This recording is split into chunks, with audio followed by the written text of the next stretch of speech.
Once the fire started, it spread like that. When firefighters came here, it was already too late.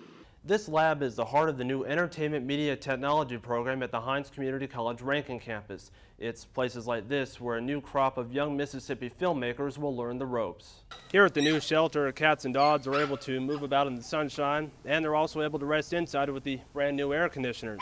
But in the old building, that just wasn't the case. The mayor says things have improved in the past year, that things have gotten better. But what do other city leaders think? What do they think is the state of the city? These cadets are training to be Mississippi State Troopers. The training is long and grueling. The mid-July heat makes it even more difficult. According to the instructors, that's the way it should be. Get with the program, you! But the training program has come under fire after several cadets had to be hospitalized.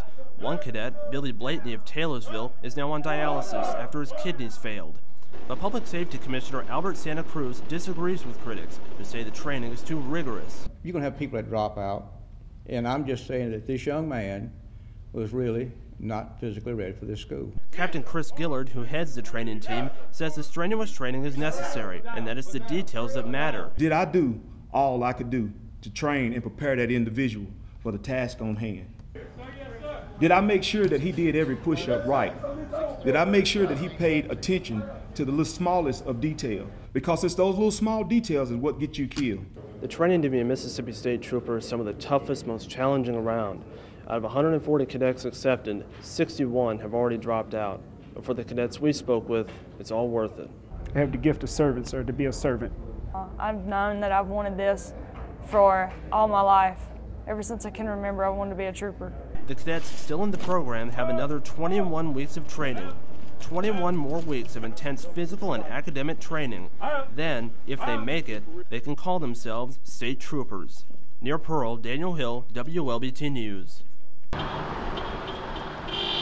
It's by far the most controversial and divisive issue this election year. Initiative 26, the so-called Personhood Amendment. The proposed constitutional amendment would define personhood at fertilization, and both opponents and supporters say it would outlaw all abortions in Mississippi. It's going to affect things. It's not just how do you feel, it's not an opinion poll. We're talking about changing our Constitution, and it matters. And it's going to affect real people like me. While voters are becoming more aware of the changes 26 would bring, opponents to the amendment are still fearful it could pass. I am not confident it won't pass. I think that there are people who are very sincere, who heard about it early on, and I think that there's been a great deal of effort to divide people in Mississippi about it instead of keeping people calm and focusing on whether or not the language goes too far. A lot of people put signs in their yard to just kind of go with the flow, especially in like a southern state, to just kind of show they're Republican or that they're anti, abortion, but they don't really know what they're talking about. At this polling station in Oxford, even supporters of the amendment have their reservations. I think it's ambiguous. We don't know how it's going to get played out. Laws haven't been created about it yet, and it's government by the people for the people. So I trust that our system will work out any of the caveats such as that. Over the course of this election, the candidates and the PACs have taken their stand, but tonight at 7, the voters will have the last word on Initiative 26. I'm Daniel Hill for NewsWatch. If you were caught off guard by Tuesday's sudden cold snap, you're not the only one. A strong cold front rolled through Oxford, bringing showers and much cooler temperatures, and that left many students shivering.